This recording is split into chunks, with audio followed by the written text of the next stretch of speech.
You're listening to Horse Radio Network, part of the Equine Network family. Welcome to Sleep Stories for Equestrians.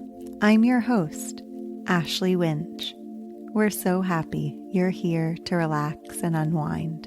If you fall asleep and miss the story, we will recap it at the beginning of the next episode. We've also selected and edited these stories for ultimate relaxation, removing any stressful bits without affecting the story's integrity, so you can focus on drifting off to sleep. With that, let's settle down and prepare for our story.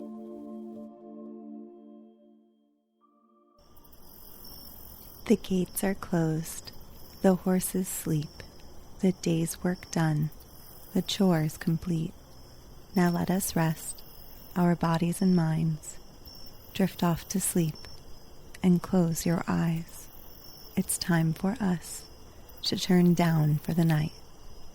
Now let's breathe in, breathe out, and turn off the light. One more time.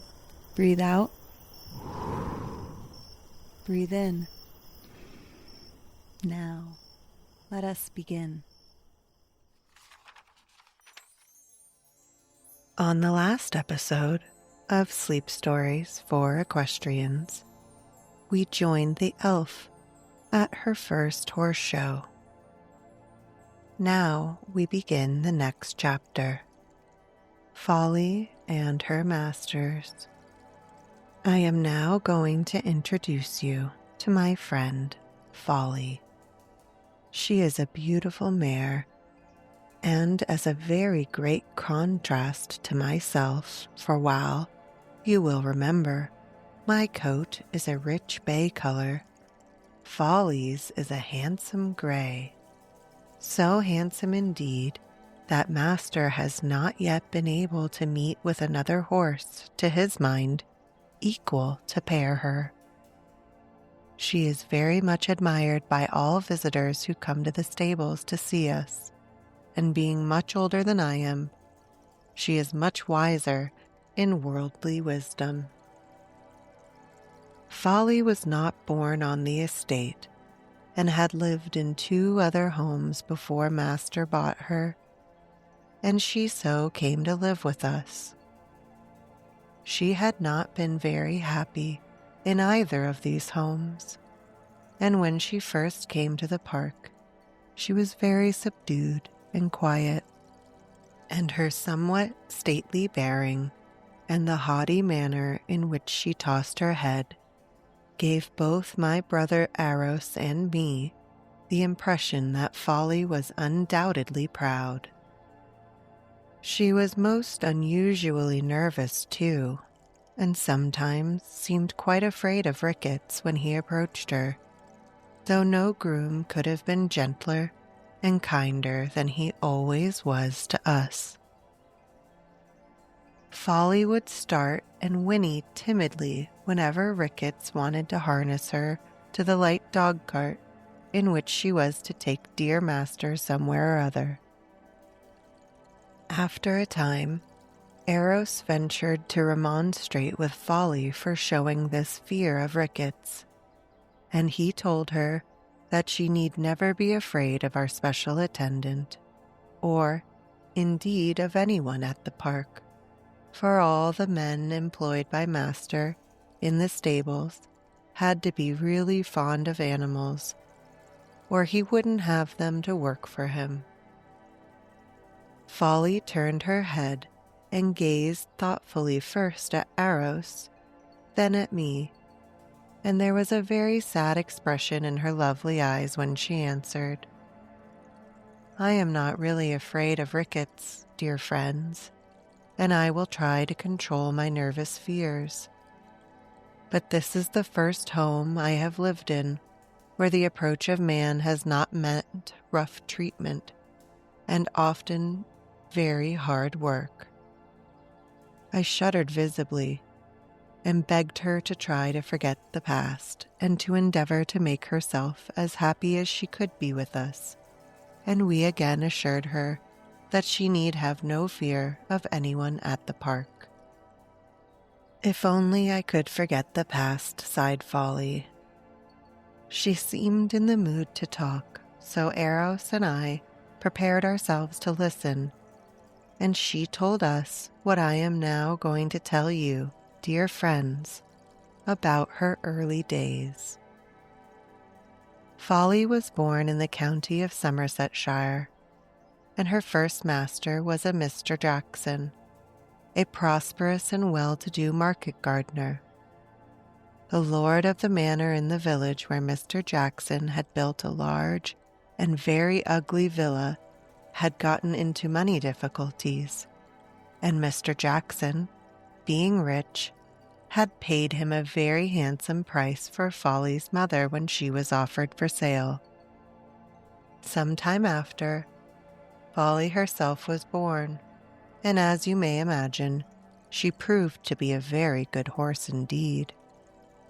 Her small head was beautifully poised, and her legs were straight and slender, and at first Mr. Jackson was very proud of her, and she was the envy of all his friends. Unfortunately, neither he nor the somewhat ignorant men he employed to work for him knew much about horses, especially one of Folly's breed and caliber, and the poor creature was not only put into harness much too soon, but she was broken in the usual rough and ready way, and her sensitive nature was quite hurt. Mr. Jackson and his men meant to master Folly, but they did not go the right way about it, and in the end Folly took things into her hands and ran away. It happened that one day there was to be a local flower show in a village about 7 miles distant from where Mr. Jackson lived, and he had been asked to judge the flowers and fruit. This honor, said Folly, gave the pompous old man great joy, and when the day came I was harnessed to the dog cart as usual, and Mr. and Mrs. Jackson and stiff old Thomas the groom all crowded into the front seat. Mrs. Jackson, who was very gaily dressed in a brilliant plaid skirt, plush mantle, and bonnet with the very straightest feather in it I have ever seen, wanted Thomas to take the back seat of the cart, saying it was more genteel, and the place where the servant ought to sit. Really, I believe, said Folly, Mr. Jackson thought so too, but he always made a point of doing the exact opposite of what his wife wished, and he answered in a rude, gruff voice, "Thomas will not sit in the back of the cart, Anne. We will all gather in the front and be warmer." The day was broiling, and they all squeezed together in front of the cart as Mr. Jackson had ordered. He drove, and his wife sat next to him, and the very straight feather in her bonnet kept tickling his face, making him very angry. He remonstrated with her about it several times, but she only told him that their neighbor, Mrs. Jenkins, who had quite lately been staying in London with her sister, had told her that straight feathers were the very height of fashion. "Here," said Folly, "I think Mrs. Jackson must have somehow edged nearer to Master and tormented him beyond endurance, for I heard a scream, and then a white thing flew past my eyes and lay in the middle of the road some yards ahead of me. I have always been very much afraid of strange things I see or meet on the road, and when I saw that white thing lying in front of me, I began to slacken pace and finally stood still. I simply dared not pass it. 'Oh, Josiah,' I heard Mrs. Jackson say, 'we shall be late for judging. Not that I want to appear at the show now with my beautiful bonnet,' which Mrs. Jenkins did say was the height of fashion, 'all spoiled by your nasty temper. Do shut up about your bonnet, Anne." And Master stood up in the cart and willed me to go forward. Time was getting on, but I felt that no power on earth would make me go past that strange white moving object. How did I know that it wouldn't suddenly pounce upon me and do me some great harm? "What did you do in the end?" Eros and I asked simultaneously. "I kicked and reared for a bit and backed away from the fearsome object as far as ever I could. And then I just whizzed suddenly around, flinging poor old Thomas into a ditch as I did so, and turned my back on the dreaded white thing, which had begun to move in a stealthy, evil way toward me, and I ran and ran and ran. I heard Mrs. Jackson scream and Master curse and swear, but I heeded them not, and I only came to a standstill when I was forcibly made to by a strong, firm grip on my bridle. Tired and exhausted, I awaited my fate. The boy who had stopped me patted me kindly and talked soothingly to me, but Master called me lots of cruel names and said he would teach me to run away. My young friend, whose name I afterwards learned was Dawn, tried to quieten Master and told him that I was such a beautiful horse that I was worth both patience and training. I had fled in the direction of the ugly villa, which we very soon reached home.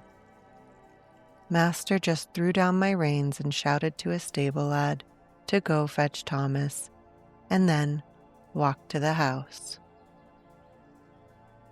"Josiah, Josiah," called Mrs. Jackson, "come and hold this beast's head while I get down."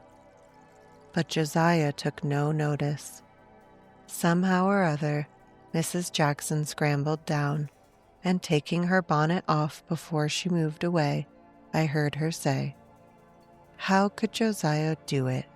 And it was the height of fashion, that feather was, for Mrs. Jenkins told me she had seen the likes of it on several smart hats in Edgware Road, and just to think, Josiah has ruined the whole thing in a moment of passion." At this point, Ricketts came to fetch Folly, and she promised both Eros and me that she would go on with her story when she came back. Nero, the large Newfoundland dog, had followed Ricketts, and he was just saying a few pleasant words to us when we were startled by a succession of loud, angry barks, followed by a piteous cry. Off rushed Nero in the direction from whence the cries came, and after some moments had elapsed, we saw him coming slowly back, carrying in his mouth by the nape of its neck a poor little terrier dog, which he gently dropped at the feet of Ricketts, and then licked it tenderly all over, wagging his tail the while and asking Ricketts to help. You may be sure that he did not ask in vain, for when we saw Ricketts pick up the poor little fellow and carry him quietly in the direction of the kitchen and cook, and from henceforth the terrier, who was christened Dan, became one of us, and Nero and he were inseparable companions. And more than once I heard them spoken of, dignity and impudence. Little Dan never forgot that big brave Nero had saved him.